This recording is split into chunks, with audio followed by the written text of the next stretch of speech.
ఆదికాండం 5వ అధ్యాయం 24వ వచనం.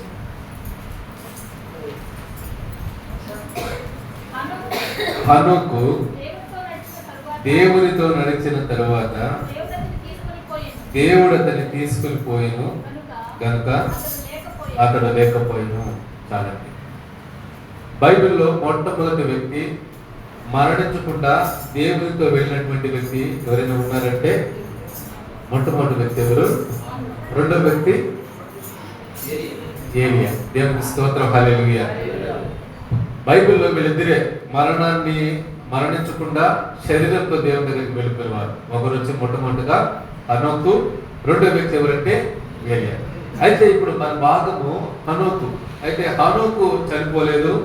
హనోకు దేవుని సన్నిధిలో దేవుని కొరకు నడుస్తూ దేవునితో వెళ్ళిపోయినటువంటి వ్యక్తి. దేవుని సన్నిధిలో దేవునితో విశ్వాసం ఉంచబడిన వ్యక్తి ఎవరంటే హనోకు. దేవునితో విశ్వాసం ఉంచబడిన వ్యక్తి, దేవునితో విశ్వాసం చేత ఎత్తబడిన వ్యక్తి. ఆ విశ్వాసమును బట్టి అందుకని హెబ్రీ పత్రిక 11:5 చూస్తే అక్కడ మంచి మాట ఉంటుంది, చదవండి. హెబ్రీకి రాసిన పత్రిక 11వ అధ్యాయం 5వ వచనం చూడండి. విశ్వాసమును బట్టి హనోకు మరణము చూడకుండానట్లు కొనుక్కోబడించాలి. అంటే మరణాన్ని చూడకుండా హనోకు ఏం చేయబడ్డాడంటే ఎత్తబడ్డాడు, మరణించలేదు. భూమి మీద పుట్టిన ప్రతి ఒక్కరూ మరణించవలసిందే. అందుకనే పరమగీతాలు అనుకుంటారు, మరణము చూడక బ్రతుకు నరుడెవడు అని ఉంటారు. అంటే మరణం చూడకుండా బ్రతికే నరుడు భూలోకంలో ఎవరు లేరు. ప్రతి ఒక్కరూ మరణించవలసిందే, ప్రతి ఒక్కరూ మరణం కిందకి రావాల్సిందే, ప్రతి ఒక్కరూ చనిపోవాల్సిందే, ప్రతి ఒక్కరికి ఆదరణ కుడిగా కట్టవలసిందే. ఆదరణ కుడికి లేకుండా మరణించకుండా ఏ నరుడు భూలోకంలో లేడు. అయితే హనోకు మాత్రం ఎత్తబడ్డాడు, మరణించకుండా శరీరంతో ఎత్తబడ్డాడు. శరీరంతో ఎత్తబడ్డానికి గల కారణం ఏంటంటే అక్కడ ఉంది, హెబ్రీ పత్రిక 11:5 ఉంది, దేవునికి ఇష్టడు అని పిలువబడింది. ఈరోజు దేవునికి ఇష్టలుగా ఎవరు పిలువబడుతున్నారు? దేవునికి ఇష్టలుగా ఉండవలసినటువంటి ఆ విశ్వాసం మనలో ఉందా? దేవునికి ఇష్టలుగా ఉండవలసినటువంటి ఆ ప్రాధాన్యత, లేకపోతే ఆ విశ్వాసం, అంత విశ్వాసం మనలో ఉంటే కనుక దేవుడు ఏం చేస్తాడు? మనల్ని ఎత్తుకొని పోతాడు, మనల్ని ఎత్తుకొని ఆయన సన్నిధికే పోతాడు, ఆయన మనల్ని తీసుకొని పోతాడు. మరణాన్ని చూడకుండా, మరణం వశం కానికుండా మనల్ని ఏం చేస్తాడంటే ఎత్తుకొని పోతాడు. ఒకవేళ రేపు రెండవ రాకడలో ప్రభు వస్తే కనుక భూమి మీద ఉన్నవారు ఫస్ట్ ఎవరు లేపడతారంటే నిద్రించిన వారు లేపడతారు, తర్వాత మనం లేపడతాం. అప్పుడు శరీరంతోనే లేపడతాం. ఒకవేళ మనం ఉండగానే ఆ ప్రభు కనుక వస్తే హనోకు లేపబడినట్లుగా మనం ఏం చేయబడతాం చెప్పండి? మన శరీరాలతోనే లేపబడతాం, మన శరీరంతోనే ప్రభు దగ్గరికి. ఒకవేళ మనం చనిపోయిన తర్వాత ప్రభు వస్తే మహిమ వస్త్రాలతో మనం ప్రభుని చేరుకుంటాం. అందుకనే దేవునికి ఇష్టలుగా చేయబడాలి. భూలోకంలో ఉన్నంత కాలం మనం ఏం చేయబడాలంటే we have to training for దేనికోసం అంటే హోలీనెస్, పరిశుద్ధత కోసం ట్రైనింగ్. ఇదంతా ట్రైనింగ్. ఇదంతా ట్రైనింగ్. ఎందుకు ఈ ట్రైనింగ్ అంటే పరిశుద్ధులుగా ఉండడానికి ట్రైనింగ్, దేవుడికి ఇష్టలుగా ఉండడానికి ట్రైనింగ్, అలాగే దేవుడికి ఇష్టం కలిగినటువంటి వారుగా ఉండడానికి ట్రైనింగ్. ఇదంతా ట్రైనింగ్ అవుతా ఉన్నాం. ప్రతి ఆదివారం ట్రైనింగ్ అవుతున్నాం, ప్రతి శుక్రవారం ట్రైనింగ్ అవుతున్నాం, ప్రతి బుధవారం ట్రైనింగ్ అవుతున్నాం, మళ్ళా మధ్యలో కూడికలకి. ఇదంతా ట్రైనింగ్. ఎందుకంటే రేపు ప్రభు వచ్చినప్పుడు ఎదుర్కోవడానికి. కానిస్టేబుల్ గా అన్ని ఈవెంట్లు సెలెక్ట్ అయిన తర్వాత 9 నెలలు ట్రైనింగ్ ఇస్తారు. ఎందుకంటే ఆ 9 నెలల్లో వీళ్ళు భయంకరమైనటువంటి కష్టాలను ఎదుర్కోవాలి. రేపు ఇక్కడ ఆ 9 నెలలు ఎదుర్కొని బయటకు వస్తే వారికి సుఖవంతమైనటువంటి జీవితం చనిపోతున్నారు. ఈ 9 నెలలు ఓర్చుకుంటే వారి జీవితం చాలా అందంగా తీర్చబడుతుంది. ఈ 9 నెలలు ఓర్చుకుంటే వారి జీవితం చాలా అద్భుతంగా ఉంటుంది. అయితే అద్భుతంగా ఉండడానికి ముందుగా 9 నెలలు భయంకరమైన కష్టకరమైన ట్రైనింగ్ ఇస్తారు. అందుకనే మనకు తెలుసు గొంగళి పురుగు తెలుసు కదా. గొంగళి పురుగు అది ఫైనల్ స్టేజ్లో ఏ విధంగా మారుతుంది చెప్పండి? గొంగళి పురుగుగా ఉన్నప్పుడు అందరూ అసహించుకుంటారు. గొంగళి పురుగుగా ఉన్నప్పుడు అందరూ దాన్ని తోసేస్తారు, పడితే గిలించుకుంటారు. దాని నుంచి వచ్చే దురద తట్టుకోలేక దాని బాధ నుండి భయపడి దూరంగా వచ్చేస్తారు. ఆ గొంగళి పురుగు ఓర్చుకుంటుంది. ఒరే నన్ను తోసేశారు, నన్ను నెట్టేశారు, ఓర్చుకుంటారు. కొద్ది దినాల తర్వాత అది ఒంటరిగా వెళ్ళిపోయి ఏం చేస్తుందంటే ఒక గూడు కట్టుకొని ఆ గూడులో తనంతటిగానే ఉపవాసం ఉంటుంది. మనుషులకు ఇష్టంగా మార్చుకోవడానికి, మనుషులకు ఇష్టంగా, అలాగే మనుషులు చూసిన వెంటనే చింతకోమ చిలుకలు పట్టుకోవడానికి ఎంత ఇష్టపడతారో ఆ విధంగా మారడానికి తను ఎక్సర్సైజ్ చేసుకుంటే, తను ట్రైనింగ్ చేసుకుంటుంది. పోయి మౌళ్ళు చేసుకొని ఆఖరిగా అది ఎలా వస్తుంది అంటే గూట్లోంచి ఎలా వస్తుంది చెప్పండి? ఒక అందమైన సీతాకోమ చిలుకలాగా వస్తుంది. అంతకు ముందున్న బొచ్చు ఉండదు, అంతకు ముందున్నటువంటి భయంకరమైన రూపం ఉండదు, అంతకు ముందున్నటువంటి భయం, దాన్ని చూస్తేనే భయపడతారు. కానీ సీతాకోక చిలుకలాగా వచ్చినప్పుడు అది ఎలా ఉంటుంది చెప్పండి? చాలా అందంగా కనపడుతుంది. It's a very beautiful about all the things. అన్నిట్లో కల్లా చాలా అందమైనదిగా రకరకాలైన సీతాకోక చిలుకలు ఉంటాయి. ఎర్ర ఉంటాయి, తెల్ల ఉంటాయి, నల్ల ఉంటాయి, చాలా బ్యూటిఫుల్గా ఉంటాయి. ఆ బ్యూటిఫుల్నెస్ పొందుకోవడానికి, అందమైన జీవితం పొందుకోవాలంటే మనం ఏం చేయబడాలి తెలుసా? ఏం చేయబడాలి చెప్పండి? We have to in training. మనం ట్రైనింగ్ లో ఉండాలి, మనం ట్రైనింగ్ తీసుకోవాలి. ఏ విధంగా దేవునికి ఇష్టలుగా ఉండాలో, ఏ విధంగా దేవునికి నమ్మకస్తులుగా ఉండాలో, ఏ విధంగా దేవునికి విశ్వాస జీవితంలో జీవించాలో మనం ఏం చేయాలి చెప్పండి? భూమి మీద ఉన్నంత కాలం మనం ట్రైనింగ్ తీసుకోవాలి. అయితే ఈ రోజు ఆ రోజు హనోకు ట్రైనింగ్ తీసుకున్నాడు, దేవునితో నడవడం మొదలు పెట్టాడు. చూడండి, అలాగే మొదటి కొరింథీయులకు రాసిన పత్రిక 10వ అధ్యాయం 5వ వచనంలో కూడా అక్కడ చెప్పబడింది, విశ్వాసంతో ఉన్న వారికి అవిశ్వాసంతో ఉన్న వారికి అక్కడ ఉన్నటువంటి తేడా రాయబడ్డది. చూడండి, మొదటి కొరింథీయులకు రాసిన పత్రిక 10వ అధ్యాయం 5వ వచనం. అయితే వారిలో ఎక్కువ మంది, చూడండి, వారిలో అనేక మంది అంటే ఎక్కువ మంది దేవునికి ఇష్టలుగా లేకుండా లేదు కనుక అరణ్యంలో రాలిపోయారు. మోషే చేత ఇంచుమించు అనేక లక్షల మందిని ఇశ్రాయేలు ప్రజలు నడిపిస్తున్నటువంటి మోషే అరణ్యంలో వారు నడిపించినప్పుడు వారెవరు కూడా దేవునికి ఇష్టలుగా కనపడలా. అందుకని అరణ్యంలోనే 40 సంవత్సరాల్లో కొన్ని లక్షల మందిని దేవుడు చంపేస్తారు. ఎందుకంటే వారు ఎప్పుడు సనగటం మొదలు పెట్టారు. దేవుని సేవకుడు చూసి సనగటం, తిట్టుకోడు, ఇక్కడ ఎందుకు తీసుకొచ్చావు మమ్మల్ని? ఐగుప్తు దేశంలో ఉంటే బాగుండేది కదా, ఐగుప్తు దేశంలోనే మాకు మంచి ఆహారం ఉండేది, మాకు మంచి బాగుండేది, బట్టలు ఉండేటివి, మంచి ఆకుకూరలు ఉండేటివి, మంచి ఆహారం తినుబండాలు ఉండేది. అయితే అరణ్యంలోకి తీసుకొచ్చి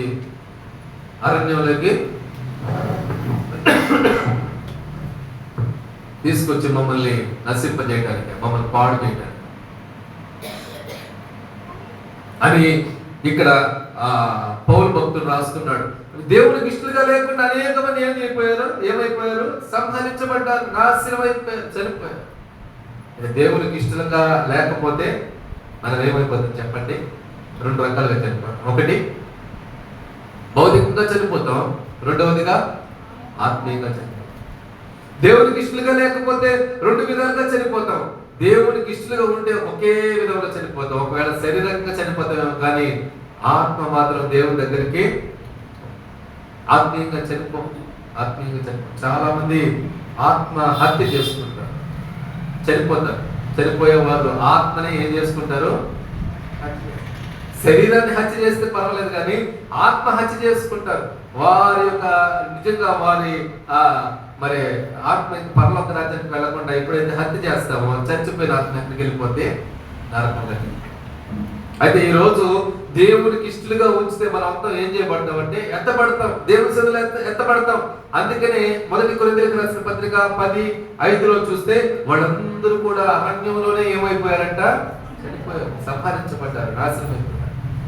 ఈరోజు సంహార దూత మన కుటుంబంలోకి, మన మధ్యలోకి రాకుండా ఉండాలంటే మనం ఈ రోజు ఎలా ఉండాలి చెప్పండి?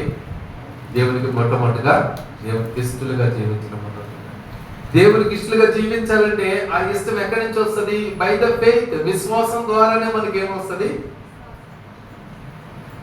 ఒకరి ఎడల ఇష్టం కలగదు. తండ్రి ఎడల బిడ్డకి ఇష్టం కలగాలంటే ఏం చేయాలంటే, బిడ్డ తండ్రి ఎడల ప్రేమగా ఉండి చెప్పిన మాట వింటుంటే తండ్రికి బిడ్డ ఎడల ఏమొస్తుందంటే ఇష్టం కలగదు, ప్రేమ, అభిమానం. ఇవన్నీ చెప్పిన మాట విని బిడ్డల వైపు తల్లిదండ్రులు ఏమాత్రం ప్రేమ చూపించారు. మీరు అక్కడ కింద చదివితే నేను చదువుకున్నాను కదా, 5:25 అనుకుంటు 25 ఆదికాండం 5 20 21 చదవండి. హనోకు చూడండి, హనోకు 65 ఏళ్ళు బ్రతికి ఒక బిడ్డ పుడతాడు. హనోకు 65 సంవత్సరాలు మామూలుగా బ్రతుకుతాడు. బ్రతికిన తర్వాత ఒక బిడ్డ పుడతాడు, ఒక చిన్న బిడ్డ పుడతాడు. హనోకు ఆ బిడ్డకి ఏమని పేరు పెట్టాడంటే, ఏ పేరమ్మా? మెతుషేల. మెతుషేల అంటే అర్థం ఏంటంటే చావగానే జల ప్రళయం వచ్చును అని అర్థం. ఏం మాట్లాడి మెతుషేల అనే దానికి అర్థం ఏంటంటే, మెతుషేల చచ్చిపోతే జల ప్రళయం వస్తుంది, అదే ఆ మాటకు అర్థం. గత కాలంలో నా సరిహద్దులు విశాలపరచని ఒక ప్రార్థన చేశాడు ఒక వ్యక్తి. ఆ వ్యక్తి పేరు ఏం పేరు? ఏమమ్మా? న్యాయపత్ర గ్రంథంలో ఉంది. నా సరిహద్దులు విశాలపరచని ఒక వ్యక్తి ప్రార్థన చేశాడు. వాక్యం చెప్పారు. ఎవరు ఆ వ్యక్తి?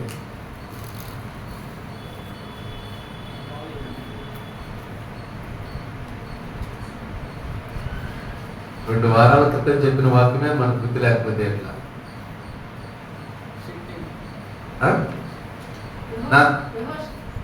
నా సరిహద్దులు విశాలపరచు, దాని గురించి వాక్యం మొత్తం ఆ రోజు ఆ చిన్న ప్రార్థన 2 వచనాల్లో ఉన్న ప్రార్థన గురించి చెప్పారు.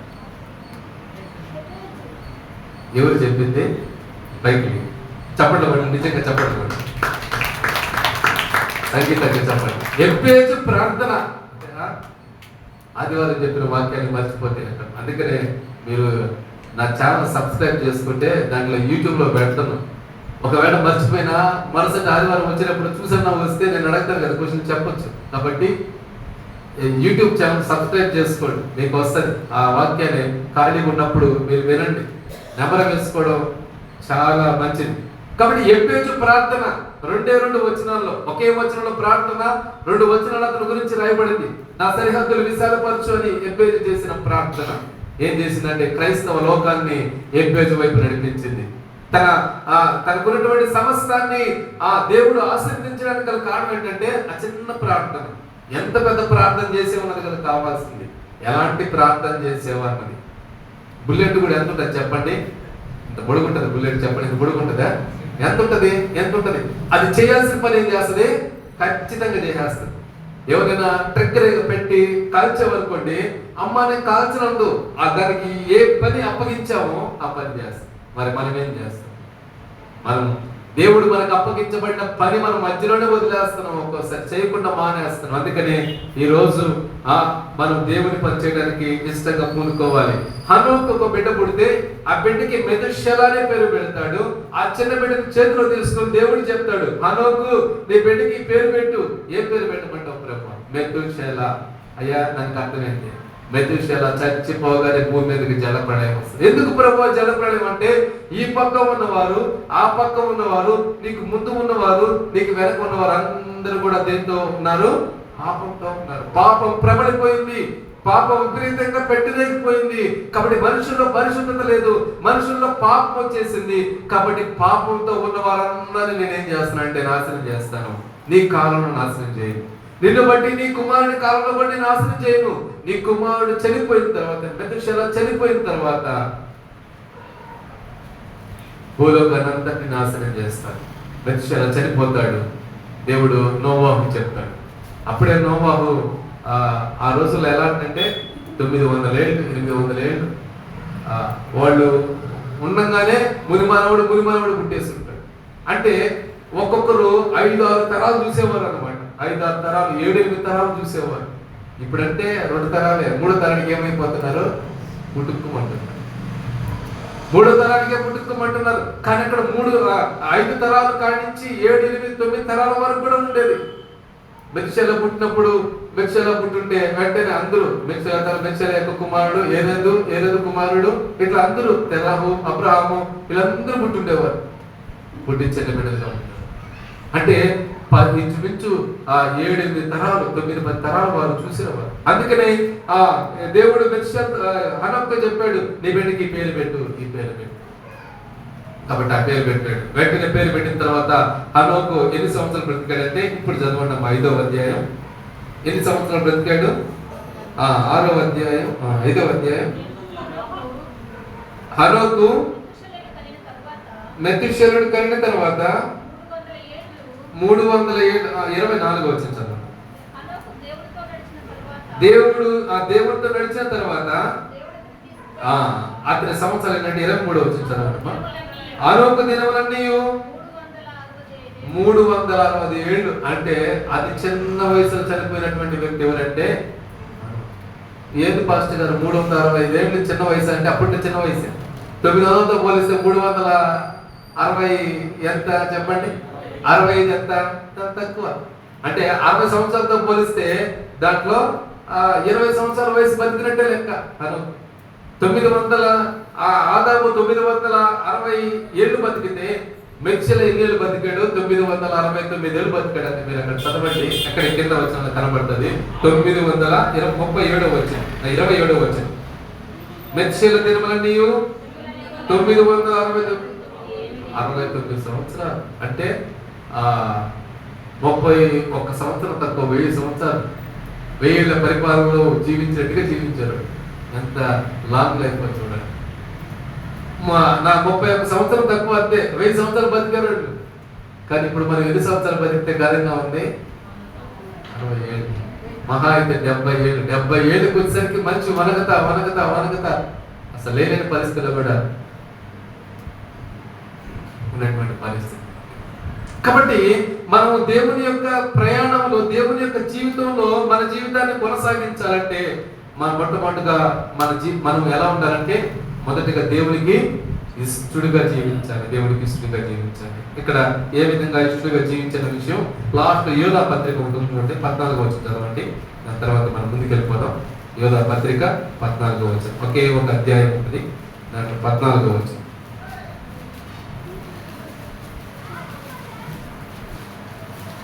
వెనకాల నుంచి ఆదాము మొదలుకొని 7వ వాడైన హనోకు కూడా వీరిని గురించి ప్రవచించి, అంటే హనోకు కూడా ఏం చెప్పాడంటే వీళ్ళ గురించి వాక్యం ప్రకటించాడు. ఆ రోజుల్లో ఉన్నటువంటి ఆ ప్రాంతంలో ఉన్నటువంటి వారందరూ కూడా హనోకు ఏం చేశాడంటే వాక్యాన్ని ప్రకటించాడు, దేవుని మార్గాన్ని తెలియజేశాడు, ప్రవచించాడు. అయ్యా జల ప్రళయం వస్తుంది రాబోయే తరాల్లో, భవిష్యత్తు దీని గురించి చెప్పుకుంటాడు. మీరు దేవుని ఎందుకు భయభక్తులు కలిగి ఉండండి అని చెప్పుకుంటాడు.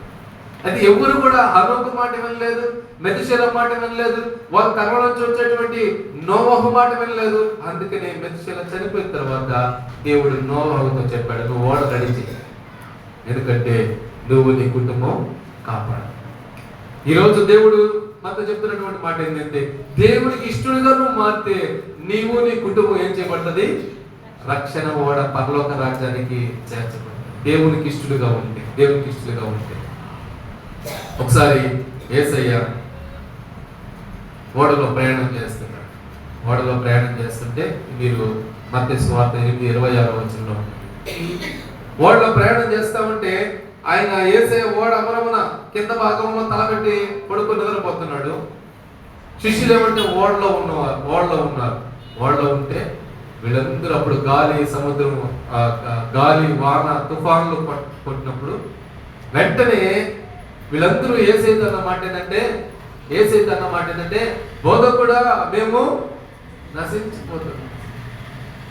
ఏమండి, ఒకవేళ నిజంగా తుఫాను గాలి వస్తే ముందుగా నశించిపోయేది ఎవరు చెప్పండి? యేసయ్య ఎక్కడ పడుకున్నాడు? కింద. అంటే గాలి తుఫాన్లు కింద పడుకున్న వాడిని ముందు ముంచేస్తాయా? దోవులో ఉన్నవాడిని ముంచేస్తాయా? కింద ఉన్న వాళ్ళని ముంచేస్తాయి కదండి. నిద్రపోయేవాడిని ముంచేస్తాయా? నిద్రపోయేవాడు చనిపోతాడా? మేల్కొండేవాడు చనిపోతాడా? నిద్రపోయేవాడు చనిపోతాడు ముందుగానే. అలాగే మరి ఈయనేమో యేసయ్యేమో ఒంటరిని పని చేసే ఆయన, వీళ్ళేమో పేతురు, యోహానులు ఎవరు? వాళ్ళు చేపలు పట్టేవాళ్ళకి ఈత వచ్చా ఈత రాదా? ఏ సముద్రంలో ఎక్కడ పోయి ఈదాలో, ఎక్కడ చేపలు ఉంటాయో ఇప్పుడు చెప్పండి. ఒంటరికి కుమారుడు చనిపోతాడా?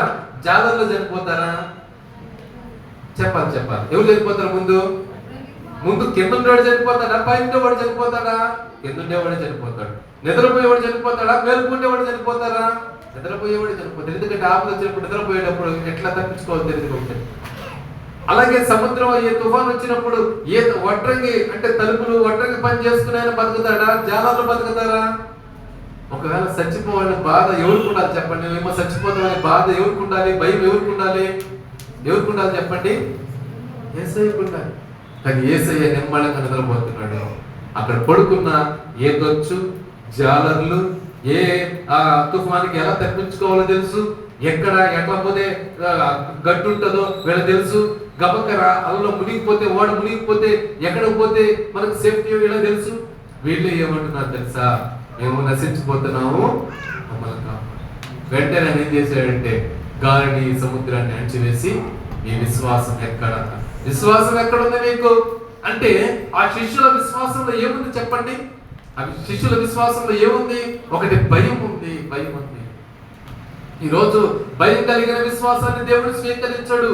భయంతో ఉన్నటువంటి విశ్వాసాన్ని దేవుడు మెచ్చుకోడు. అందుకని దేవుడికి ఇష్టలుగా మారాలంటే మన విశ్వాసంలో భయాన్ని పోగొట్టుకోవాలి. చాలా మంది విశ్వాసంలో ఏముందంటే భయం ఉంది. భయం ఉంది. ఈరోజు విశ్వాసంలో భయం ఉంది, విశ్వాసంలో భయం ఉంది, ప్రవర్తించే దేవుని ఎదుట ప్రవర్తించే భక్తిలో భయం ఉంది. ఈరోజు ఆ భయాన్ని తీసివేయబడాలంటే నీవు నేను ఎలా ఉండాలి చెప్పండి? భయాన్ని పోగొట్టుకునే వారుగా ఉండాలి. భయంతో మనమేమి సాధించుకోవాలి. అయితే ఆ రోజు వాళ్ళందరూ కూడా ఎలా ఉన్నారంటే భయంతో ఉన్నారు. భయంతో ఉండే విశ్వాసం మనల్ని బ్రతికించదు. పిల్లల జ్ఞాపకం చేసి భయంతో ఉన్న విశ్వాసం, భయంతో ఉంటే భయంగానే ఉంటాం కానీ విశ్వాసంలో ముందుకు సాగాలి.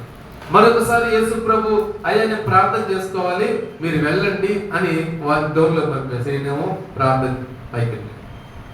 ప్రార్థనకి పైకెళ్ళి ప్రార్థన చేసుకొని సగం రాత్రిలో ఆయన నీడ మీద నడుచుకుంటూ వస్తాడు. ఈ లోపల ఏం చేస్తారంటే ఆ దోణిలో మళ్ళా గాలి వర్షం ద్వారా దోణి నడపలేక ఈ లోపల ఆ గాలి ఎక్కువైపోయింది. ఒక పక్క భయం, యేసు ప్రభువే మనతో వచ్చుంటే ఈ గాలి ఉండేది కాదు, యేసు ప్రభువే మనతో వచ్చుంటే ఈ సమస్య ఉండేది కదని భయపడిపోతున్నారు. ఆయన ఏమో ప్రార్థన చేసుకుని ఎలా వస్తున్నాడు చెప్పండి? నిమ్మళంగా నీటి మీద నడుచుకుంటాం. ఏమంటే 11 మంది శిష్యులు ఉన్నారు, 12 మంది శిష్యులు ఉన్నారు. ధోని ఎంతమంది నడుపుతారు చెప్పండి? ఆ ధోని ఉంటుంది కదా, చిన్న ధోని, ఒక 20 మంది కూర్చున్న ధోని ఎంతమంది నడుపుతారు చెప్పండి? సహజంగా మనం పడవ నడిపేవారు ఉంటారు కదా, ఎంతమంది నడుపుతారు పడవని? ఒక్కడు కదా, మహా అయితే ఆ ముందు ఒకడు ఈ ముందు ఒకడు కూర్చొని ఇద్దరు నడపాలి. కానీ వీళ్ళకి ఏం పని? 12 మంది, అటు పక్క 6 మంది, ఇటు పక్క 6 మంది పడవ నడిపే దాంట్లో ఏం చేస్తున్నారు? ఇలా సమయాన్ని అంతా వ్యర్థం చేస్తారు. ఇద్దరు పడవ నడిపి మిగతా 10 మంది ప్రార్థన చేసుకోవచ్చు కదా. ప్రార్థన చేసుకుంటే ఈ అల్లడి సమస్యలు కుటుంబంలోకి రావు కదా, ఈ అల్లనేటువంటి ఇరుకులు ఇబ్బందులు కుటుంబంలోకి రావు కదా. ప్రార్థన లేకపోబట్టే ఈ అల్లన్నీ ఇంట్లోకి వస్తున్నాయి, ఈ భయాలన్నీ ఇంట్లోకి వస్తున్నాయి. ప్రార్థన చేయకుండా యేసయ్య ప్రార్థన చేసాడు కొండ మీద, సముద్రం మీద ఎలా నడుచుకుంటూ వస్తున్నాడు చెప్పండి? చాలా నెమ్మదిగా నడుచుకుంటూ వస్తున్నాడు, చాలా ఇబ్బంది లేకుండా ఆయన నడుచుకుంటూ వస్తున్నాడు. కానీ ప్రార్థన లేని వీరి జీవితాలు ఎలా ఉన్నాయి? సముద్రం మధ్యలో మునుగుతూ ఉంటాయి. మునగదామా తేల్దామా. ప్రార్థన లేకపోతే మన జీవితాలు కూడా అలాగే ఉంటాయి. ఎప్పుడు మునిగిపోతామో ఎప్పుడు తెలీదు, ఎప్పుడు తేలుతామో తెలీదు. ప్రార్థన మన జీవితాలను ఏం చేస్తుందంటే తెలుస్తుంది. ప్రార్థన జీవితం యేసు ప్రభు వారిని నీటి మీద నడిచేటట్టు చేస్తే, ప్రార్థన లేని శిష్యుల జీవితం ఏమైపోయింది చెప్పండి? సముద్రంతో పోరాడతాం. ఈరోజు ఒక్కసారి మనం ప్రశ్న వేసుకుందాం, ప్రార్థన లేకుండా జీవితం అనే లోకంతో పోరాడదామా? ప్రార్థన చేసుకుని సముద్రం అనే ఈ లోకం మీద నడుద్దామా? యేసు ప్రభు నీటి మీద నడిచాడు కదండి, నీటి మీద నడిచాడు. మన లోకం మీద నడవాలి. ప్రార్థన అనేటువంటి ఆయుధం ద్వారా సముద్రం మీద నడవగలిగితే, సముద్రం అనే లోకం మీద నడవగలిగితే మనం ఎంత ధన్యకరమైనటువంటి జీవితాన్ని జీవిస్తామో చూడండి. వెంటనే యేసు ప్రభు వచ్చాడు. పైగా వీళ్ళు ఏమంటున్నారు? యేసు ప్రభుని చూసి ఏమన్నారు అక్కడ? భూతం. ఎవరిని చూసి భూతం అంటున్నారు? మనం ఎవరిని చూసి ఏమన్నాలో మనకు తెలియడం లేదు. దేవుడిని చూసి దెయ్యం అంటాం, దెయ్యాన్ని చూసి ఏమంటాం చెప్పండి? ఏమ్మా, ఈరోజు లోకమంతా ఏమంటున్నారు? దేవుడిని చూసి ఏమో దెయ్యం అంటున్నారు, దెయ్యాన్ని చూసి ఏమంటున్నారు? దేవుళ్ళని అంటాం. ఈరోజు యేసు ప్రభువే దేవుడే నడుచుకుంటా వస్తే పేతురు ఏమన్నాడంటే అమ్మా పోతాం. దేవుడిని పట్టుకొని ఏమంటున్నారు? భూతం అంటున్నారు. కానీ భూతాలను ఈ రోజుల్లో రకరకాల భూతాలు ఉన్నాయి. ఈ భూతాలన్నింటిని పట్టుకుని మనుషులు ఏమంటున్నారు చెప్పండి? దేవుడు. ఈరోజు నిర్ణయించుకోవాల్సినటువంటి అవసరం మనకు ఉంది. ఎవరు దేవుడు, ఎవరు దెయ్యము? నీటి మీద నడిచొచ్చేటువంటి ఆయన పట్టుకొని ఇక పోతామన్నారు దేవన్నారు. నీటిలోకి ముంచి గాలి వాళ్ళను బట్టి వీళ్ళు ఏం చేస్తున్నారు? భయపడుతున్నారు. ఈరోజు దేవుడు అవకాశం ఇచ్చాడు. మనం దేన్ని మనం నమ్ముతున్నాం? మనం దేవునికి ఇష్టంగా ఉన్నామా లేదా? దేవునికి ఇష్టకరమైన జీవితం జీవిస్తున్నామా లేదా అనే విషయాన్ని మనం ఏం చేయాలంటే ఒకసారి జ్ఞాపకం చేసుకోవాలి. మన విశ్వాసంలో భయం ఉంది. అదే దేవుడు చెప్పాడు. భయం ఉన్నటువంటి విశ్వాసాన్ని మనం కొనసాగిస్తూ పోతే దేవునికి ఇష్టలుగా జీవించలేం. భయం ఉన్న విశ్వాసాన్ని మన కుటుంబంలో పెట్టుకుంటే, భయం ఉన్న విశ్వాసాన్ని మన సంఘంలో పెట్టుకుంటే, భయం ఉన్న విశ్వాసాన్ని మన సమాజంలో పెట్టుకుంటే మనం దేవునికి ఇష్టలుగా జీవించలేము. అయితే ఆ భయాన్ని తొలగించుకోవాలి. ప్రభు ఇంకో మాట చెప్పాడు. మత్తయి సువార్త ఒకసారి చూడండి. మత్తయి సువార్త అక్కడ ఒక మాట చెప్పాడు. ఏం మాట ఉంటుందంటే ఒకసారి చూడండి. మత్తయి సువార్త 6:30. మత్తయి సువార్త 6:30 అక్కడ ఉంది. అమ్మా మత్తయి సువార్త 6:30. చూడండి. నేడుండి రేపు పొయ్యిలో వేయబడు దేవుడు ఇలాగ అలంకరించిన ఎడల అల్ప విశ్వాసులారా మరి నిశ్చయంగా కాబట్టి ఏమి తిందుము, ఏమి త్రాగుదము, ఏమి ధరించుకుందాము? చింత. రెండవదిగా చింత. ఒకటి భయము మనకు, రెండవదిగా ఏముంది చెప్పండి? రేపటి గురించే ఈరోజు. రేపు ఏం వండుకోవాలి, సాయంత్రం ఏం వండుకోవాలి, సాయంత్రం ఏం వండుకో, మధ్యాహ్నం తినేసాం, సాయంత్రానికి ఏం వండుకోవాలా, రేపు ఉదయానికి ఏం చేసుకోవాలా, రేపు మధ్యాహ్నానికి ఏం చేసుకోవాలి, రేపు రాత్రికి ఏం చేసుకోవాలి. చింతపడతావు. ప్రభు చెప్తున్నాడు చింతపడద్దు. అసలు పక్షులు చింతపడుతున్నాయా? పక్షులను పోషించట్లేదా మన దేవుడు? మరి మనం ఎందుకు పోషించు? రెండవదిగా చింతలు పడతా ఉంటాం. చింత మన విశ్వాసంలో. రెండవదిగా ఏముంది చెప్పండి? చింతలు. ఒకటి మన విశ్వాసంలో భయం ఉంది, రెండో మన విశ్వాసంలో ఏముండే చెప్పండి? చింతలు. చింతపడటం వల్ల మనం ఏం చేసుకోవాలి? ఇంకా మనము కృషించిపోతాం తప్ప, మనం నశించిపోవడమే తప్ప మనం. కొంతమంది మనోవ్యాధి అనే చింత ఉంటుంది. ఏం జరిగిందో చెప్పరు, ఏం జరిగిందో ఎదుటివరకు చెప్పరు. వాళ్ళే కుమిలిపోయి ఎలా అయిపోతారంటే బాగా చిక్కుపోతారు. చింత చాలా ప్రమాదకరం. అందుకని ప్రభు అన్నాడు, నువ్వు చింతపడద్దు. ఒకవేళ చింతపడితే నీ హైట్ ని, నీ ఎత్తుని మోడ్ ఎక్కువ చేసుకోలేవు. ఒకవేళ చింతపడటం వల్ల నీ హైట్ ని కూడా తగ్గించుకుంటావు తప్ప పెంచుకోలేవు. అలాంటప్పుడు ఎందుకు చింతపడాలి? కాబట్టి మన చింతలో రెండవదిగా మన విశ్వాసం ఏముంది? చింత. ఈ రోజు దేవుని వాక్యం చెప్పేది ఒకటే, భయపడుట వలన మన విశ్వాసాన్ని పెంపొందించుకోలేము. రెండవదిగా చింతపడుట వలన మన విశ్వాసాన్ని మనము పెంపొందించుకోలేనప్పుడు ఎందుకు మనము మన విశ్వాసంలో చింతలు పెట్టుకోవాలి? మరలా రెండవసారి వాళ్ళ ప్రయాణం చెప్పాం కదా, మనము ఎవరిని మనము నమ్మలేనటువంటి పరిస్థితి. ప్రార్థనా పరుడేమో నీళ్ళ మీద నడిచొస్తాడు, ప్రార్థనా పరుడేమో సమస్యల మీద ఏం చేస్తాడు చెప్పండి? సమస్యల మీద నడుచుకుంటా పోతాడు. నీళ్ళ మీద నడిచినట్లుగానే సమస్యల మీద నడుచుకుంటారు. ప్రార్థన లేని వారు ఏం చేస్తారంటే సమస్యల్లో చిక్కుకుపోతారు. ఈరోజు ఒకవేళ ప్రభువుడికి ప్రశ్న మిమ్మల్ని ఏంటంటే, మీరు ప్రార్థనా పరులు కాదు. ఒకవేళ ప్రార్థనా పరులు అయితే ఎన్ని సమస్యలు నీకున్నా, ఎన్ని చింతలు నీకున్నా, ఎన్ని బాధలు నీకున్నా, ఎన్ని ఇబ్బందులు, అనారోగ్యాలు, సమస్యలు నీకున్నా సరే, నువ్వు ప్రార్థనా పరుడు అయితే వాటన్నిటి మీద నువ్వు ఏం చేస్తావు చెప్పండి? నడుచుకుంటాను. ప్రార్థనా పరుడు కాదనుకోండి, అనారోగ్యాలు, అప్పులు, సమస్యలు, ఇబ్బందులు, అనారోగ్యాలు, ఇగో లెక్కలేని వాటన్నింటిలో మనం ఏం చేస్తాం తెలుసా? చిక్కబడిపోతాం. వాళ్ళలో చేపలు చిక్కబడినట్లుగా, వాళ్ళలో పక్షులు చిక్కబడినట్లుగా మనం ఏం చేయబోతాం? ఈరోజు ప్రార్థన అనేటువంటి ఆయుధాన్ని కలిగి ఉంటే ఒకటి దేవునికి ఇష్టలుగా జీవిస్తాం, రెండవదిగా మన విశ్వాసంలో భయం ఉండదు, మన విశ్వాసంలో చింత ఉండదు. ఈరోజు ఎటువంటి విశ్వాసం నీకు అన్న విషయాన్ని మనం జ్ఞాపకం చేసుకోవాలి. రాత్రంతా ప్రార్థన చేసిన యేసయ్య నీళ్ల మీద నడిచొస్తుంటే, నీళ్లు అనే సమస్యల మీద నడిచొస్తుంటే, నీళ్లు అనే ప్రమాదం మీద నడిచొస్తుంటే, నీళ్లు అనే భయం మీద నడిచొస్తుంటే, రాత్రంతా వీళ్ళు దేంట్లో ప్రయాసపడుతున్నారో వాళ్ళు నడిపే విషయం. ఇందాక చెప్పాను కదా, ఒక ఇద్దరు ఓడి నడిపే ప్రక్రియ చేస్తా ఉంటే మిగతా 10 మంది ప్రార్థన చేయొచ్చు కదా. ప్రార్థన ఇష్టం ఉండదు, ప్రార్థన చేయడానికి మోకాళ్ళు ఇష్టం ఉండదు, ప్రార్థన చేయడానికి ఇష్టం ఉండదు. మనం టీవీ చూడడానికి ఎంతసేపు అయినా ఇష్టపడతాం, ఫోన్ చూడడానికి ఇష్టపడతాం, ఇంకా ఏవైనా కార్యక్రమాల్లో పాల్గొనడానికి ఇష్టపడతాం, కానీ ప్రార్థన చేయడానికి మాత్రం మనసు రాదు. అందుకనే ఆ మనసు రాదు కాబట్టి మనం దేంట్లో చిక్కుపడిపోతున్నాం చెప్పండి? సమస్యలో చిక్కుపడిపోతాం, అనారోగ్యంలో చిక్కుపడిపోతున్నాం, అప్పుల్లో చిక్కుపడిపోతున్నాం, ఇంకా చెప్పాలంటే అన్నిట్లో కూరుకోబోతున్నాం. ఈరోజు దేవుడు మనకు చెప్పే హెచ్చరిక ఏంటంటే, ఈరోజు ప్రార్థన జీవితం కలిగి ఉంటే, ప్రార్థన జీవితంతో ముందుకు సాగుతుంటే సమస్యలన్నీ ఉంటాయి కింద, కానీ మన నడక ఎలా ఉంటుందంటే సమస్యల మీద ఉంటుంది. అనారోగ్యాలు ఉంటాయి, కానీ మన నడక దేని మీద ఉంటుంది? అనారోగ్యం మీద నడుస్తాం.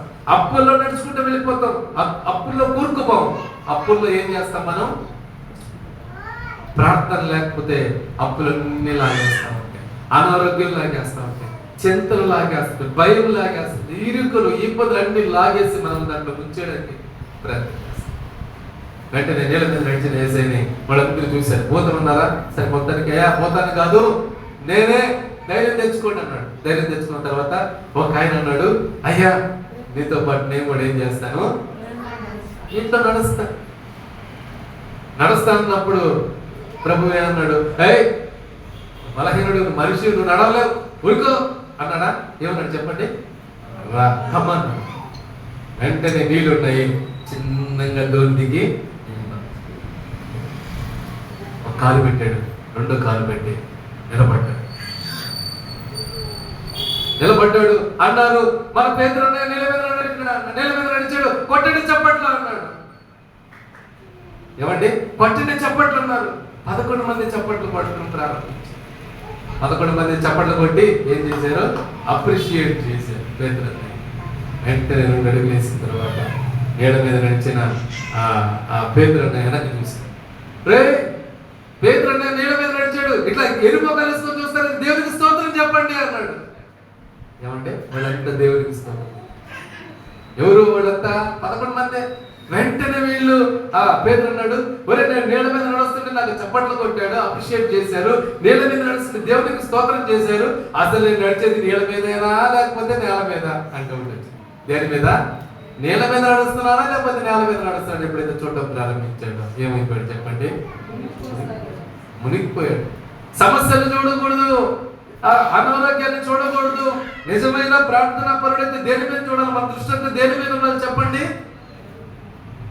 దేవుని మీద. ఎప్పుడైతే మన దృష్టి దేవుని మీద నుంచి మరల్చుకుంటామో వెంటనే మనం ఏమైపోతామంటే మునిగిపోతాం. రాత్రి అంతా ప్రార్థన చేశాడు, నీళ్ళ మీద నడిచాడు. రాత్రి అంతా ప్రార్థనలో కాకుండా వాళ్ళ ఇష్టానుసారంగా గడిపిన వాళ్ళు ఏం చేశారు? మధ్య సముద్రంలో ఇరుక్కుపోయారు. ఈరోజు ఇరికించడానికి చాలా ప్రయత్నం చేస్తుంటాయి క్రైస్తవుడిని. గుర్తుపెట్టుకోవాల్సిన విషయం, మనల్ని ఇరికించడానికి సమస్యలు వేచి ఉన్నాయి, మనల్ని ఇరికించడానికి అనారోగ్యాలు వేచి ఉన్నాయి, మనం ఇరికించడానికి అప్పులు, ఇదిగో రకరకాలైనటువంటి వాటన్నిటి గుండా మనం ఇరుక్కోవడానికి అవన్నీ వేచి ఉన్నాయి.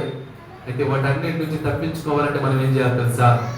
ఒక్కటే ఒకటే ఒకటే మార్గం, ఆ మార్గమే ఈరోజు ఆ మార్గమే నువ్వు వెంబడిస్తే, ఆ మార్గం గుండా నువ్వు వెళ్ళడానికి ప్రయత్నం చేస్తే, ఆ మార్గంలో ప్రార్థన చేస్తూ నువ్వు ప్రయాణం చేస్తే మొట్టమొదటిగా మనం ఎలా ఉంటుంది చెప్పండి? మనం దేవునికి ఇష్టలుగా జీవిస్తాం.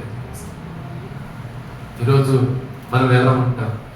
చాలా మంది లోకంలో ఉన్నవారు దేవునికి ఇష్టలుగా జీవించకుండా, దేవుని మీద నమ్మకం ఉంచుకోకుండా, దేవునిలో ముందుకు సాగుకోకుండా ఎలా ఉంటారంటే ఆ గాలికి వాటన్నిటికి చెదరగొట్టేటువంటి వారిగా ఉంటారు. సమయం చాలా విలువైనది. ఎఫెసీ పత్రికలో ఉంది, సమయం పోనీయక సద్వినియోగం చేసుకుంటూ జ్ఞానుల వలె అజ్ఞానుల వలె కాక జ్ఞానుల వలె మనం ఉంటాం. కానీ మనం ఏం చేస్తాం తెలుసా? సమయాన్ని అంతా పోనిస్తాం. పో పో పో పో ఆదివారం పోయి మళ్ళా పో పో పో, సోమవారం పోయి పో పో పో, మంగళవారం, బుధవారం, గురువారం, శుక్రవారం, శనివారం మరలా ఇట్లా అన్ని రోజులు పోనిచ్చేస్తుంటే మనం ఎప్పుడు సిద్ధపడతాం? When you are training to the lord, when you are got the training, ఎప్పుడు మనం ట్రైనింగ్ పొందుకుంటాం? ఎప్పుడు దేవుని సంఘంలో జీవిస్తాం? ఎప్పుడు దేవుని సంఘంలో బలపడతాం? రోజులన్నీ గడిచిపోతా ఉన్నాయి. తెలియకుండానే ఎన్ని సంవత్సరాలు అయిపోయినాయి? 2025 సంవత్సరాలు. మన జీవితంలో 10 సంవత్సరాలు, 15 సంవత్సరాలు, 20, 25, 30, 40, 50, 60, 70 సంవత్సరాలు గతించిపోతూనే ఉంటాయి. మన విశ్వాసంలో మాత్రం ఏముండదు చెప్పండి? మార్పు. రెండవదిగా చూడండి, ఆదికాండం 5:24 ముగించేసుకుందాం తొందరగా. ఇందాక చదివిన మాట 5:24. హనోకు చాలా దేవునితో నడిచిన. ఎవరు నడుస్తారు చెప్పండి? దేవుడు నడుస్తారు చెప్పండి. లేకపోతే ఎవరు నడుస్తారు? నేను 3 విషయాలు చెప్తాను, వాటిలో మీరు ఆన్సర్ చేయాలి. ఒకటి, మనిషి నడవాలంటే ఏముండాలి చెప్పండి? బతుకుంటే నడుస్తాడా? చచ్చిపోయిన నడుస్తాడా? ఏమంటే బతుకున్నాడు నడుస్తాడా? చచ్చిపోయిన నడుస్తాడా? బతుకున్నాడు పని చెప్పాడు. రెండవదిగా ఆ కాళ్ళు కట్టేసిన నడుస్తాడా? ఫ్రీగా వదిలేసిన నడుస్తాడా? ఏమంటే కాళ్ళు కట్టేసిన నడుస్తాడు అంటే చూస్తారా? మీరు నడుస్తాడు. కాళ్ళు చేతులు కట్టేసి పొడుగా పెట్టారనుకోండి, ఓడి నడుస్తాడా? లేకపోతే అలాగే ఫ్రీగా ఉన్నవాడు నడుస్తాడా? ఫ్రీగా ఉన్నవాడే నడుస్తాడు. అలాగే బలహీనమైన వాడు, రోగాల బారిన పడ్డవాడు నడుస్తాడా? అలాగే బలమైన వాడు నడుస్తాడు చెప్పండి. అయితే ఈరోజు మనం ఎలా ఉన్నామనేది గుర్తుపెట్టుకోవాలి. చచ్చిపోయి ఉన్నామా? బతుకుంటాం, కానీ ఆత్మీయంగా మనం ఏమైపోయి ఉంటాం చెప్పండి? ఒక గతకాలంలో కూడా చెప్పాను పాపం. ఒక అక్క మార్తమ్మ అనే పేరు, ఎవరు లేరు కదా ఇక్కడ, ఎవరు లేరు కదా. మార్తమ్మ అనే అక్క, ఒక అక్క వచ్చింది. ఒక అక్క వచ్చి అల్లూరులో ఉన్నప్పుడు, అల్లూరులో టౌన్ చర్చి, బాప్టిస్ట్ చర్చిలో పాస్టర్గా చేస్తాము. అప్పుడు వచ్చి ఒక అక్క ప్రార్థన తొందరగా అందరినీ లేండి లేండి లేండి అంటే నెట్టుకుంటూ వచ్చేసి ముందుకు ప్రార్థన చేసేటప్పుడు, పాస్టర్ గారు తొందరగా ప్రార్థన చేయండి నాకు. అమ్మ ఏమమ్మా ఏమన్నా తొందర అన్న? చేపల కూర చేసి పెట్టున్నా. ఈరోజు నా కూతురు అల్లుడు వస్తాడు, ఈ పాటికే వచ్చేస్తుంటారు. వాళ్ళు తిన్నారో లేదో వేసుకుని, ఆ ఉట్టి మీద ఉన్న చేపల కూర వాళ్ళు చూసారో లేదో, తిన్నారో లేదో, ఒకవేళ పిల్లిగా ఉందో చేసిందో, ఎలుకలు తినేసి కుండ అప్పుడు సట్టు అనేది ఉంటుంది, సట్టు చేసేవాడు. ఆ సట్టి కింద పడి, ఆ వైరు మొయ్యలాగా సట్టి ఏమైనా కింద పడిపోయిందో తెలియదు. పాస్టర్ గారు ప్రార్థన చేయండి నాకు. సరే ఈ పాప తల్లి బాధపడుతుంది చేపల కూర కోసం అని నేను కూడా స్పీడ్గా రాజధాని ఎక్స్ప్రెస్ ఆ పోయినట్టుగా పోయా వేసినాం నడుతున్నాం. దానికి ఆగిన తర్వాత ఒక పరుగు వెళ్ళిపోయింది ఇంటికి. తర్వాత వచ్చి తర్వాత వారం నేను అడిగానండి, తర్వాత ఏం చెప్పింది. కానీ వాక్యం పాపం విన్నాదో లేదో తెలియదు, పాటలు పాడినప్పుడు పాటలు విన్నదో లేదో తెలియదు, సాక్ష్యాలు విన్నదో తెలియదు, ఏమి విన్నదో లేదో తెలియదు. కానీ మనసంతా ఎక్కడుంది చెప్పండి? చేపల కూర కదా ఉంది. ఆ బాడీ ఏమో ఇట్లా చూస్తా ఉంది నా సాయ. నేను అనుకున్నాను పాపము ఈ మార్తకి ఎంత శ్రద్ధగా ఏంటుందో, మిగతా వాళ్ళందరూ ఎవరు వినడం లేదు, ఎవరు పాటుపడి ఉన్నారు, ఈ మార్తకి ఏంటుందని నేను అనుకున్నా. ఈ మార్తకి వినడంలా నా సాయి గురించి వస్తుంది. ఎప్పుడు ముగిస్తామో వాక్యం? చేపల కూర పడిపోయింటారు నా చేపల కూర పోగొడుతున్నావు నువ్వు చెప్పి, వాక్యం చెప్పి చెప్పి చెప్పి. ఆలోచన అంత చేపల కూర, బాడీ ఏమో ప్రెసెంట్, మైండ్ ఏమో చాలా మంది లాగా. మన బాడీ ప్రెసెంట్ నా వైపే చూసినట్టుగా ఉంటారు, వాక్యం విన్నట్టుగానే ఉంటారు, కానీ ఆత్మ తిరుగుతూ ఉంటది, సముద్ర ఒడ్డున ప్రవహిస్తూ ఉంటది, హిమాలయ పర్వతాలకి దిగేస్తుంటది, అక్కడ అమెరికాలో ఉంటది, మళ్ళీ చార్మినార్, హైదరాబాద్ లో చార్మినార్ చూస్తుంది. ఆమెనంటే అప్పుడు వచ్చి మన చర్చిలో కూర్చొని ఉంటుంది అనమాట. ఈరోజు అలా ఉంటే కనుక దేవుడు రాజ్యాన్ని బాడీ, మన మైండ్ ఏకాగ్రతగా దేవుని మీద ఉండాలి, మన శరీరం అలాగే ఉండాలి. మన ఏకాగ్రతగా అంతా దేవుని మీద ఉన్నప్పుడే దేవుడు ఏం చేస్తాడంటే, అదే చాలా మంది ఇట్లాగే ఉంటారు. బ్రతికిన వాడు, చచ్చిపోయిన వాడు నడవలేడు, అలాగే కాళ్ళు చేతులు కట్టేసిన వాడు నడవలేడు, అలాగే రోగాల బాధ మంచం మీద పడుకున్న వాడు నడవలేడు. ఎవరు నడుస్తాడంటే వాళ్ళకున్న వాడు నడుస్తాడు, ఫ్రీగా ఉన్నవాడు నడుస్తాడు, అలాగే బతికిన వాడు నడుస్తాడు. ఈరోజు ఎంతమంది బతుకున్నారు ఇక్కడ? ఎంతమంది బతుకున్నారండి? ఏమంటారు? ఎవరు బతుకున్నారు? చేతులు ఎత్తండి. ఎంతమంది బతుకున్నారు? బతుకున్న మనం దేవుడితో ఎందుకు నడవలేకపోతున్నాం? హనోకు నడిచినట్లుగా మనం ఎందుకు నడవలేకపోతున్నాం? హనోకు ప్రార్థన చేసినట్లుగా, హనోకు దేవుని వాక్యం చెప్పినట్లుగా మనం ఎందుకు ఈరోజు చేయలేకపోతున్నాం చెప్పండి? అనేక ఆచారాల ద్వారా కట్టబడి ఉన్నాం.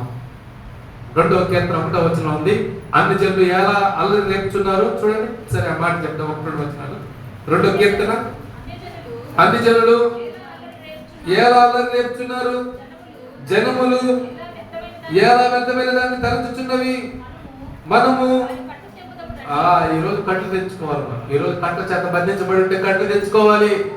మరణ పాశముల మీద ఉంటే దేవుని జీవవాడికి మరణ పాశముల నుంచి పైకి లేయాలి. ఒకవేళ రోగాల బారిన పడి ఉంటే పైకి లేచి బలంగా దేవుని సన్నిధిలో జీవించాలి. అలా జీవించాలంటే ఏముండాలో తెలుసా? రెండవదిగా నువ్వు దేవుని కొరకు నడవాలి. నడవాలనే ఆలోచన మైండ్లోకి వచ్చినప్పుడు నువ్వు సగం నడిచినట్టు. నా వల్ల నేను వాడు చేసుకుంటానే నేను పడుకుంటా. సోమరంట 7వ అధ్యాయంలో ఉంది. సోమరంట ఎక్కడ పోయి నేర్చుకోవాలంట పాఠం? సోమరి ఎవరి దగ్గర పోవాలని ఇష్టపడతాడు తెలుసా? ఎవరి దగ్గర పోవాలని ఇష్టపడతాడు? ఇంకో సోమరి దగ్గర పోవాలని ఇష్టపడతాడు. ఎందుకంటే ఓడిపడి అంటాడే కదా, రే మన ఇద్దరు కలిసి పడుకుందాం అంటాడు. సోమరి దగ్గర పోతే ఇంకొక సోమరి అవుతాడు కాదు తప్ప. సోమరి ఎక్కడ పోవాలంటే, జ్ఞానం నేర్చుకోవాలంటే ఎక్కడ పోవాలి? చేపల దగ్గర పోవాలి. ఈరోజు మనం పోదామా? ఈరోజు చేపల దగ్గర పోదామా చాలా జ్ఞానం నేర్చుకోవడానికి? ఈరోజు దేవుని సన్నిధిని నడుద్దామా? ఒకటి విశ్వాసం ఉండాలి. విశ్వాసం ద్వారా దేవుని ఇష్టలుగా జీవిస్తాం. రెండోది ఏముండాలండి? రెండవది నడక ఉండాలి. దేవుని సన్నిధిలో నడవాలి. దేవుని కొరకు నడవాలి. దేవునితో నడిచిన వాడు హనోకు, దేవునితో నడిచిన వాడు. నడవడం అంటే ఆదివారం ఒక రోజు వచ్చి ఆగిపోవడం కాదు. అది కాదు నడవటం అంటే. నడవటం అంటే ప్రతిరోజు నడవాలి, ప్రతి క్షణం నడవాలి, ప్రతి గంట నడవాలి.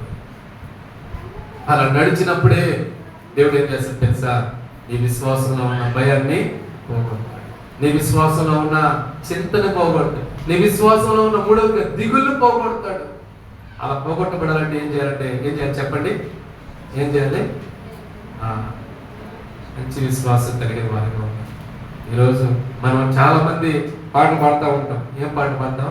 యేసు రాజుగా వచ్చుచున్నాడు, భూలోకమంతా తెలుసుకుంటారు అని. ఇప్పుడు తెలుసుకుంటారు కదా, అప్పుడు తెలుసుకుంటారు. ఇప్పుడు తెలుసుకోకుండా అప్పుడు ఎలా తెలుసుకుంటారు? ఇప్పుడు తెలుసుకునే ప్రయత్నం చేద్దాం. తెలుసుకునే ఆలోచన దేవుని మీద పెడదాం. తెలుసుకునే నిర్ణయాలు దేవుని కొరకు మనం చేద్దాం. అప్పుడే దేవుడు మనం ఏం చేస్తాడంటే బలమైన వారిగా మనం. ఒకటి ఏమన్నా చెప్పండి? దేవునికి ఇష్టమైన విశ్వాసం ఉండాలి. రెండవదిగా ఇష్టమైన నడక దేవునితో నడిచే నడక ఉండాలి. చాలా నడకలు ప్రమాదకరంగా ఉంటాయి. కాబట్టి ఈరోజు మనం ఏ విధంగా నడవాలో, అందుకని యేసయ్య దేని మీద నడిచాడు చెప్పండి? నీటి మీద నడిచాడు. పేతురు కూడా నడిచాడు నీటి మీద. కానీ ఏమైపోయాడు? నడక సరిగా లేకపోతే మనం ఏమైపోతాం చెప్పండి? నీటిలో మునుగుడే మనకు లాస్ట్ పట్టేటువంటి. చాలా మంది అప్పులో మునిగిపోవడం గల కారణం ఏంటంటే అదే. చాలా మంది సమస్యలు మునిగిపోవడం గల కారణం ఏంటంటే నడవడం చేత కాదు. కొన్ని నడిపించేవాడు ఉన్నారు కదా, నడవడం వల్ల. నడిపించేవాడు అలాంటి వాడు మునిగిపోయేవాడైతే ఏమండి? నేనే మునిగిపోతుంటే ఇంకోటి గంట పైకి లేపుతాను కానీ తేలేవారి దగ్గర నడిచేవారి దగ్గర మనం నడవాలి. మునిగిపోయేవాడు మరొకరిని, గుడ్డివాడు మరొక గుడ్డివాడికి ఏం చూపించాలని చెప్పండి? దారి చూపించాలంటే ఎలాంటి వారి దగ్గరకు పోవాలి? కళ్ళు ఉన్నవాడి దగ్గరకు పోవాలి. కళ్ళు సరిగా ఉన్నవాడికి. కొంతమంది కళ్ళు నెత్తిన పెట్టుకున్నావా అంటారు కదా. ఒకరు చూడకుండా దేని మీద అడిగేసేసామనుకోండి, కళ్ళు ఎక్కడున్నారా నీకు అంటారు. కాబట్టి మనం అలాంటి వారిగా కాకుండా దేవునితో నడిచేవాడు. ఒకటి మన విశ్వాసం ద్వారా దేవునికి ఇష్టలై ఉండాలి. రెండోది మన విశ్వాసం ద్వారా ఏం చేయాలి చెప్పండి? దేవునితో నడిచేవారికి కావాలి. అలా నడిచేవారిని దేవుడు ఇష్టపడతాడు. అలా నడుద్దాం. అలా నడిచినప్పుడు దేవుడు మనకు ఆయుష్, ఆరోగ్యం, బలం అన్ని ఇస్తాడు. అన్ని సమస్యల నుంచి విడుదల చేస్తాడు. బలమైనటువంటి జనాంగంగా మనం చేయాలంటే ఈరోజు ఏం చేయాలి చెప్పండి? మనం మొదటిగా ఏం చేయాలి? విశ్వాసంలో దేవునికి ఇష్టలుగా ఉండాలి. రెండోది విశ్వాసంలో నడవడం ప్రారంభిద్దాం. అలా నడిచిన వారికి దేవుని కృప ఎల్లప్పుడూ తోడే నడిపించును గాక. దేవునికి స్తోత్రం. హల్లెలూయా, హల్లెలూయా, హల్లెలూయా. మంచిది. ఈ సమయంలో చిన్న ప్రార్థన చేస్తాం.